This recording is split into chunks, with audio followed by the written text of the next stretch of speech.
Hello and welcome to another episode of the Collegian Football Podcast with your hosts Alexis Yoder and Justin Morganstein. Today we are going to talk a lot about recruiting, and 11 of the 12 2022 Nittany Lion commits were in State College this weekend, including Drew Shelton, who locked in his commitment after visiting Florida a couple of weeks ago. Justin, how important was all of these commits coming to State College this past weekend? Well, Alexis, it must have been a really interesting time for everyone involved this weekend, because of course the last year of the recruiting cycle for not just Penn State but all of college sports has been completely out of whack, just given COVID and no official visits. But that all changed now, and the class of 2022 is able to get together really for the first time and get to know each other at the school they're eventually going to be going to. So I mean, that must have been a really cool experience for them. And there were a few articles out there that talked about just what a cool experience it was, and the fact that Jerry Cross, one of the top tight ends that is part of that 2022 class, said it's crazy, I've been committed for like a year now, and finally being able to see the kids that I'm going to be playing at Penn State with. And so that was really cool. And just the fact they were able to do the things that normal college recruits do, go out to dinner, do all the fun activities that the coaches have them do. It's probably a very cool experience for them, and one that they'll soon never forget. I feel like it's a big factor that they get to go to the facilities, see downtown, see on campus, of things that they've really been seeing virtually for the past year. As you said, this is big for Coach Franklin and their staff, that they're having these recruits here, and they haven't even, most of them, I'm going to assume, haven't experienced a full Beaver Stadium atmosphere with the past year nobody being allowed into the stadium. So that they're going to have to wait on, but this is a good first step for them, I think. Yeah, no, it was really important, like you said, just in multiple aspects, because like you alluded to, Drew Shelton locks in today, and he was there with them this weekend. We talked about it on the last pod when he was going over his options, taking the official visit to Florida, revisiting Penn State. Getting him as a cornerstone of that class was essential. And we talked about them losing Nolan Rucci last year, but them picking up Shelton, which was a huge rebound for them. Getting him here was going to be crucial. And Jerry Cross had a great quote I saw. I think it was in a Lions 247 article this weekend. He said, "Drew's extremely important to this class. He's considered the leader of the offensive line, and we've all got a really close bond with him. We're all honest and open with each other, and we feel like he's going to be locked in with us." And a couple of days later, he tweets today he's 107% locked in, as they all like to say. And that's huge. I mean, I was thinking earlier, I wonder if there was just like a moment where all the players are together and coaches there or not, where they go up to him, they're like, "Drew, come on, man, stop playing with us. You gotta come here. This is our class. We're gonna dominate together. Like, just come on, we need you. You're that piece." And whether that happened or not, they get him here, and that's, like we keep saying, is going to be crucial to their plan. And it's between him and Landon Tengwall, that's going to be a great 1-2 with the tackles of the future for Penn State. So transitioning to the class of 2023, they are still in need of some linebackers to bulk up their defense. So 5 linebackers have taken unofficial visits to Happy Valley so far, but nothing there yet, Justin. What are your thoughts on that? Where are we standing with all of that? Yeah, there's definitely some news coming on the class of 2023 front. But most importantly, I think our colleague Seth Engel did a great job, with recapping this in his article, which is on collegian.psu.edu. So check that out. But he, talked about how there's not really a true big linebacker prospect that's coming. That's a 4 or 5 star prospect within the next couple of years. And obviously you have Brandon Smith there right now, but he's a guy that should be going to the NFL, I think, once he's eligible to head to the draft. But for the class 2023, they are really going to have to invest heavy in the linebacker spot. And they brought in guys for unofficial visits. And one guy who, has taken official and unofficial visits is Tamir Robinson out of Pittsburgh, who's a real big 4-star recruit who appears like, he's headed in the direction of, Penn State. And that would be just something that would really bolster up this class to start and would really help out those linebacker problems for, a school that coins itself as linebacker U. And so, just a combination of getting a linebacker and, continuing to beef up that offensive line because, the front seven on defense and the offensive line is where most teams are built from, in the recruiting cycle. And getting, strong in both of those areas is something that's really important for James Franklin and his group. And I know they want to get it right. And the fact that they have all these, official visits now that the COVID guidelines are over and, all of that. So getting them in here and, getting multiple commits would be ideal for them. And it's something that, James Franklin, I'm sure, is plotting up as well as, Brent Pry and the rest of the coaching staff as well. Yeah, I liked how you mentioned how they're going to need more guys to come behind, guys who have had experience here so far, like Brandon Smith and also Curtis Jacobs and all those other guys that are sliding into bigger roles that had to after Micah Parsons opted out of last season. So they're going to need guys coming behind them to fill that up. So if they can't get quality linebackers in this class of 2023, they're going to be facing some real trouble down the road. Yeah, Curtis Jacobs and Kobe King are two guys definitely to look out for at the linebacker spot. A couple of 3-stars that have, made some progress so far, with them both being in camp. But at the same time, they are not, the big prospects that obviously a Micah Parsons or, a Brandon Smith is. And obviously those prospects are ideal to have if you want cornerstones at the linebacker spot on defense. But, who knows? Brent Pry can, maybe develop these guys up a little bit and make them into, a cornerstone linebacker for his defense. But, bring in more talent, as James Franklin likes to say, is never a bad thing. And securing a couple of these guys would be, something that they should have real, intentions on doing. News from the past week. A former Penn State football player and current NFL player, Carl Nassib, announced via Instagram that he is gay. And that makes history for the NFL. He is the first active gay player in the NFL. And he did this very candidly, posted a video on his Instagram talking about his story, how he's wanted to do this for quite some time now, and he announced that he'll be donating to the Trevor Project, which provides crisis resources and support for LGBTQ plus youth. And this has really sent waves throughout the Penn State community, throughout all of the NFL, and really the entire country has responded, and I think very positively, to Nassib's announcement.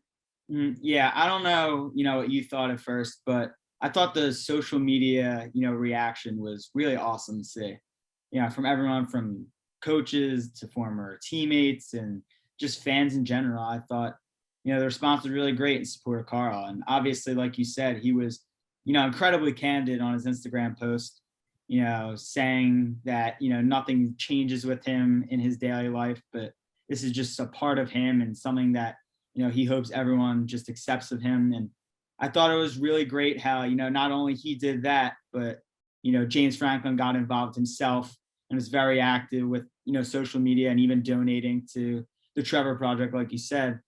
And just the response like that is, I think, what makes Penn State, the community, so great. And between the alumni outreach and, fans in general, it was just really cool to see. And, I'm happy for Carl and, happy for everyone involved, in his personal situation. For sure. And Roger Goodell, NFL commissioner, even said that he made a statement on his personal social media accounts that, in support of Carl Nassib, and saying that in the future he hopes that announcements like his aren't going to be considered newsworthy anymore, which I think is something that really received a lot of positive reinforcement from players around the league. And I want to go back to how vocal James Franklin has been with Carl's announcement. And, he's really been vocal about a ton of different social topics over the past year, coming out in support of the Black Lives Matter movement, and very supportive of the COVID vaccination things that Penn State has been doing. And that's very important too, because that sets a precedent within Penn State's program, and it also sets a precedent within college football and for the future of football at all ages, youth players in colleges, professionals. Like, I guess we don't know how many players feel like this, because it's never been something that you look at a football player and you don't really assume that about them. You don't really assume anything. So I think that it'll trigger a lot of different thinking when it comes to football players and the sport for all of the future. Yeah, I mean, you look at someone like Carl and you see, just a guy who has always gone about his business and, done things the right way. Going back to his time at Penn State, I mean, he was one of the top sack guys in the country, when he was wearing a Penn State uniform. And now you can see a guy like him who has had success at all levels, the college and professional level now with the Raiders. And, seeing him and him having the courage of being able to, speak candidly on the subject, and not only doing that, but now, spreading that awareness and, trying to reach out to younger people, like you said. And this is just a win for everybody. And considering that, no one really knew this about him previously, and that he's so, open to talk about this now, and so open to helping not only himself, but, others who are in similar situations. I mean, that is just all you can ask of the guy. And if even one person, can be helped by him or helped by his words, it's got to be considered a win. So, awesome work by Carl here, and, everyone involved with, this plan on him, officially coming out. And, it was a great thing to see. It was honestly a very, very heartwarming thing, and made you, proud to be associated with Penn State. Couldn't agree more. All right, we're going to transition into our last topic of this podcast. We are going to continue with our preseason position previews. We talked about the quarterback position last episode, so now we're going to move into the running back position, a position that Penn State has a lot of depth in, to say the least, with Noah Cain, Devin Ford coming back from injuries, Keziah Holmes, Kevon Lee coming in after carrying the bulk of the carries last year at that position. And, a lot to talk about here, Justin. And I think we should start with how important it is that the players that were hurt last season stay healthy this season, because they're going to have a lot on their plate to carry this offense. Yeah, I mean, obviously, if you look before the season last year, there weren't very many questions about the running back room. I mean, it was considered probably one of the top rooms in the conference, maybe in the country. But obviously, the Journey Brown incident happens, and he is diagnosed with his heart condition, and he's unable to play football anymore, which was, a brutal blow from the start. And then between that, and you have Noah Cain go down against Indiana, you have Devin Ford, whose health wavered throughout the season. But this also gave, an opportunity for Kevon Lee and Keziah Holmes, who were able to, take the situation and really run with it, for lack of a better word. And they were able to, carry the load and, gain some really critical experience in a season that, was obviously kind of lost after the first 5 games and starting 0-5. But, like you said, that keeping that health is going to be so critical. And if they can stay healthy, there's no reason why this can't be one of the best running back groups, in the Big Ten. So as we just mentioned, this running back room is crowded with players. Pretty much everybody that's presumed to have at least a couple carries in every game has had some collegiate experience and even some success. So I think the real question here is, who's going to be the starter for Penn State at the running back position? To me, Alexis, I think it's a two-man race, I would say, between, Noah Cain, whose health we still are not exactly sure about since, the last update in spring, and Kevon Lee, who last year, proved himself to be a very worthy number one back. But they do have two differentiating styles, which, makes it interesting to see how the snaps get, divvied up. But Noah Cain's a guy who can, use his power and also his finesse, of course. Really was so crucial in that Iowa game 2 years ago, where it was a low scoring game, a typical Iowa Penn State, boxing match where the defense is just throwing haymakers at each other. But yeah, he was able to rush for over 100 yards and scored a crucial touchdown. And that night was, to me, something that I won't forget, and was a performance that you could kind of tell had the makings of him, developing into a number one back. But at the same time, while he was injured last year, Kevon Lee's power was something that was undeniable. And he was just someone who could put his shoulder pads down and just, run someone over. Almost reminded you of like an Evan Royster from, years ago, of course. But he was someone who didn't even need change of pace like Cain did. He was, put your foot in the ground and, run someone over. And that is something in a number one back that, it'll be so crucial for this team that has so many weapons on the outside to be able to, use that power on the ground. Clifford, of course, is able to use Dotson, Parker Washington, all those guys in the air. So, I think it'll be interchangeable because that's what James Franklin has typically done. In his career, he usually goes with the hot hand and he'll go with someone for a whole drive and someone for another drive. But, I think that either guy, depending on, of course, on the health of Cain, would be, suitable in that RB1 spot. Yeah, for sure. Franklin's always loved to go with one guy for this set, one guy for the next offensive set. So that's definitely going to be something he'll have at his fingertips for hopefully every game for their sake. But another addition to this running back room has been John Lovett, the transfer out of Baylor. And he has a lot of collegiate experience, to say the least. And that's a lot more compared to his counterparts for the Nittany Lions. So I think that his role in this group is going to be very important from a leadership and experience perspective. Does he have experience playing in the Big Ten? No, but he has experience at the Division I collegiate level, which is crucial especially when you're playing in a loaded Big Ten conference. Yeah, we definitely talked about this, a little before, but I thought it was surprising. Of course, when James Franklin addressed the media once the season was over, he said that he was going to be very, active in the portal and almost, filling holes with, transfers this year. But at the same time, I wasn't exactly expecting a running back to be in those plans just because of what we talked about, the depth in that room being so great with, of course, besides Lee and Cain, guys like Keziah Holmes and, Devin Ford. But when they add Lovett, they add that experience. They add, someone who's been there and has had big carries in his career. And so, he's definitely going to be a part of this offense. There's no doubt about it. Like, they weren't going to bring him here, to be a coach on the sideline.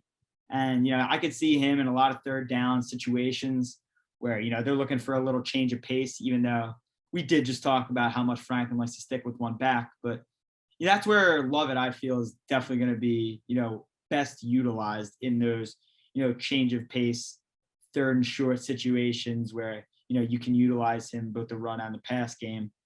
But honestly, after he came, I was surprised that there was no transfer among the group. It is like we said, it's a loaded room. Yeah, and obviously everybody in this room wants to be the starter week 1 against Wisconsin. So, and there's going to be a lot of competition for that spot and to keep it throughout the duration of the season. But yeah, like you said, Justin, I'm very surprised that there was not a transfer out of this room. But I think that just speaks quality to how well they're responding to this new offensive set with, Coach Yursich and what Franklin has been able to do so far with, Sean Clifford. So I think that's kudos to them. Kudos to the coaching staff for keeping all these running backs in this room. Yeah, and also with Yurcich being the Big 12 and Lovett also coming from there, that's a good pairing. That is also something to keep in mind as well. But I think what might be different this year than some of the years past is Yurcich has always been a fan of getting the running backs involved in the passing game. Something that Penn State has tried to do in the past. Obviously, when you have a guy like a Saquon Barkley or a Miles Sanders, it's really easy to do that just because they're such tremendous athletes. But really getting them involved all the time, in all situations, is going to be really critical. I think not only the running back success, but Sean Clifford's success too. And it's definitely with the change of offense as opposed to last year, it should equate to more running back catches. And that's something that all the good teams like the Ohio States of the world, that they've been able to do over the last decade. And if they're able to do that with a Devin Ford or John Lovett, like we said, and use the running backs like Lee and Kane as power runners as well, it really diversifies the offense. And coming off a year where they didn't have their best offensive output, if they can accomplish those things in the passing game with the running backs, it just is going to open up so much for the receivers, tight ends, and all those guys who are looking to make plays in the passing games aside from the running backs. Yeah, who could forget Trace McSorley to Saquon Barkley, the wheel route against Wisconsin in the Big Ten championship. Can we get some more of that, please? I thought you were going to say the one-handed catch he had against Indiana, where he that was a good one too. Yeah, dragged it out of midair. If anyone wants to do that, then go ahead. But I'm just talking, a little dump off, a little screen here and there. But I mean, yeah, those are so memorable. I mean, he was just ridiculous. Yeah, for sure. And I don't know how you feel about the screens that they've tried to set up last year, but every time I'm watching a Penn State game last year and I see them setting up a screen for Holmes or Lee in the back, I'm like, oh no, there's no way that this is ending well. I feel like those more often than not resulted in a loss for them. And if they can get that to go right, especially with the offensive line that they have now, that could be money for them. Yeah, you just stole the words right out of my mouth too. The offensive line is set up to do this as ideal as you'd like it, because you have a guy like Rasheed Walker who is on the edge, and he is so athletic, and these guys are really nimble and are experienced offensive line. And if they can get them out in space and blocking for them, and with their, like we said, with their speed and power, they have a real chance to make that a element of their game that is new this year and that maybe other teams aren't expecting, considering they haven't been that successful at it over the last couple of years. Yeah, for sure. I just want to throw out some numbers for you here for the running backs that we just talked about. Noah Cain, 5'10" at 237 pounds. Kevon Lee at 6 foot, 220 pounds. And John Love at 6 foot, 210 pounds. So I think just by looking at the numbers alone, this is going to be one heck of a competition to see who's going to get the bulk of the carries. And you know what? That competition just makes them even better because they want that. They're going to strive for that. And that's just going to end up even better for this Penn State football team. Yeah. I mean, competition within, any positional room is obviously, very ideal, just considering it elevates the game of everyone. And that's something that James Franklin's always preached. And honestly, that's something that, any coach will always preach. But it will be interesting to see, how this all shapes out.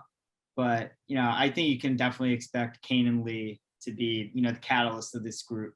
And then all the other guys to, fall in line and, continue to follow their lead. And if they don't, things will get solved itself. So there's that. And with that, thank you guys for listening to another edition of the Collegian Football Podcast. We'll be coming out with podcasts, about every other week. So make sure to tune in. And once again, for Alexis Yoder, I'm Justin Morganstein. Thank you guys for listening.